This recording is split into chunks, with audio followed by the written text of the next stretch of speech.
Hello everyone, मेरा नाम रवि है। मैं हरियाणा से हूँ और मैं यहाँ पे आपके आईवीएफ की रिगार्डिंग कुछ डाउट क्लियर करने के लिए आया हूँ। तो सबसे पहली बात है, आईवीएफ होता क्या है। आईवीएफ एक प्रोसीजर होता है जिसके अंदर बहुत सारी टेक्निक रहती हैं और ये प्रोसीजर बेसिकली उनका किया जाता है जो कपल इनफर्टाइल होते हैं या फिर जिन जो काफ़ी टाइम से बेबी के लिए प्लानिंग कर रहे हैं और उनका बेबी हो नहीं रहा, तो इसके लिए आईवीएफ किया जाता है।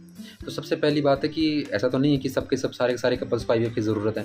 तो सबसे पहली बात है कि किसको चाहिए रहता है, किसका करना रहता है हमें आईवीएफ। तो इसमें बहुत सारे फैक्टर डिपेंड करते हैं। सबसे पहले अगर फीमेल में अगर फिलोपियन ट्यूब ब्लॉकेज है, एंडोमेट्रियोसिस है या पीसीओडी की दिक्कत है, और अगर मेल के अंदर बेसिकली बात करें तो लो स्पर्म काउंट अगर है उसका, या क्रिप्टोर्किडिज्म है, मतलब कुछ भी ऐसा सीन है कि स्पर्म उसका नहीं बन रहा, तो ऐसी कंडीशन में हमें आईवीएफ के लिए आईवीएफ की ज़रूरत रहती है।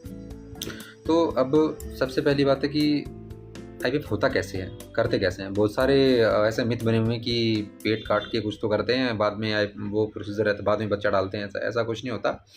तो आईवीएफ करने के लिए एक प्रोसीजर, मतलब कुछ प्रोटोकॉल्स को कुछ प्रोसीजर रहते हैं जो लैब टू लैब वेरी करते हैं। लैब में जब एम्ब्रियो बनता है तो उसके प्रोटोकॉल लैब टू लैब सच में वेरी करते हैं। हर किसी का पैटर्न अलग अलग रहता है और एम्ब्रियो ट्रांसफ़र का प्रोसीजर भी अकॉर्डिंग टू पेशेंट और अकॉर्डिंग टू डॉक्टर गाइडलाइंस वो अलग अलग रहता है। तो सबसे पहले हम आईवीएफ के स्टेप के बारे में बात करते हैं कि करते कैसे हैं। तो सबसे पहले डॉक्टर जो जो भी कपल रहता है, जो इनफर्टाइल कपल है, जो पेशेंट बन के डॉक्टर के पास आते हैं, उनका वो पहले मेडिसिन देके उनको उनके जो ओवरीज रहती हैं उनको स्टिमुलेट करके oocyte को अच्छा बनाते हैं, वो अच्छा क्वालिटी का बनाते हैं कि हाँ, मतलब इस प्रोसेस को मेडिसिन के साथ किया जाता है। हार्मोन्स पिल्स रहते हैं बेसिकली वो। तो उसमें जब वो ये प्रोसीजर पूरा होता है तो बाद में फिर oocyte निकालते हैं फीमेल से। oocyte निकालने के बाद उसको स्पर्म के साथ फर्टिलाइज़ कराते हैं लैब में।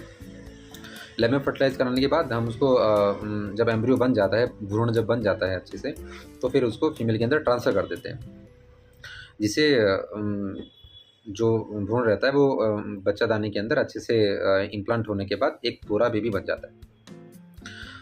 ये हमें जब ये पूरा स्टेप करने के बाद हम कम से कम 2 वीक तक का वेट करते हैं और हम बाद में प्रेगनेंसी टेस्ट करके देखते हैं। 1.5 से 2 वीक के बाद आ जाता है किट में कि फीमेल प्रेग्नेंट हुई या नहीं हुई। अगर हुई तो अच्छी बात है, नहीं हुई तो हमें सेम प्रोटोकॉल दोबारा फॉलो करना पड़ता है। चेक करना पड़ता है कि कहाँ दिक्कत हुई, कहाँ क्या कुछ कमी रही, वो सब। तो अब सबसे बड़ी बात आती है कि ये सब करने के बाद भी अगर बेबी नहीं हो रहा तो क्या है, तो क्या दिक्कत रहेंगी। देखिए, ये सब डिपेंड करता है कि आपका एम्ब्रियो क्वालिटी कैसा है, आप मतलब आप जो अच्छे से प्रोटोकॉल फॉलो हुआ है या नहीं हुआ। तो ये सब, और लैब में एम्ब्रियो या ब्लास्टोसिस क्वालिटी मेंटेन रखने का क्या सीन है, कैसे वो लोग मेंटेन करते हैं, वो भी क्वालिटी मेंटेन करने का भी लैब टू लैब वेरी करता है प्रोसीजर। तो बेसिकली जब फर्टिलाइजेशन हो जाता है, जब भ्रूण बन जाता है, तो डे 3 और डे 5 के टाइम पे उसको फीमेल के अंदर इम्प्लांटेशन किया जाता है एम्ब्रियो, जो सीनियर डॉक्टर रहते हैं उनके द्वारा। तो अब जो डे 3 का जो एम्ब्रियो रहता है वो इम्प्लांटेशन होता है। अगर लेस देन 10% फ्रेगमेंटेशन उसके अंदर है तो उसको ट्रांसफ़र कर देते हैं। अगर नहीं तो फिर ब्लास्टोसिस की तरफ जाएंगे हम लोग, तो ब्लास्टोसिस को ट्रांसफ़र करेंगे। ब्लास्टोसिस हम उनको रिकमेंड करते हैं बेसिकली डॉक्टर, कि जिनका पहले 3 डे ट्रांसफ़र हो चुका है और उनका मिसगैरेज हो रहा है या फिर कुछ तो दिक्कत हो रही है, तो वो ब्लास्टोसिस की तरफ जाते हैं।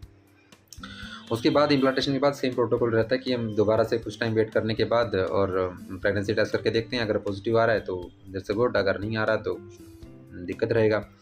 तो फिर से डॉक्टर प्रोटोकॉल चेक करता है, कुछ क्या बॉडी की एब्नॉर्मलिटी रही हैं, क्यों नहीं हो रहा, क्या सीन है, तो वो सब हार्मोन्स वगैरह ब्लड टेस्ट करके चेक किया जाता है सब कुछ। तो गाइस, ये था आईवीएफ के बारे में। और इसके रिगार्डिंग अगर आपको और भी कुछ जानना है या कुछ क्यूरीज हैं तो आप कमेंट सेक्शन में बता दीजिएगा। ऐसा कुछ नहीं होता कि आईवीएफ में पेट काट के मतलब बेबी डालते हैं, ऐसा कुछ करते हैं। बहुत सारे मिथ बने हुए हैं, ऐसा कुछ नहीं होता। जैसे seriously is a good procedure. अगर ऐसा कोई जा रहा है आईवीएफ की तरफ तो आप हम वहाँ का आईवीएफ सेंटर का सक्सेस रेट देख के कि हाँ, उनकी कितना सक्सेस मिला इनको, तो अच्छा प्रोटोकॉल फॉलो करके आप इसकी तरफ जाइएगा। मिलते हैं छोटे से ब्रेक के बाद। Thank you.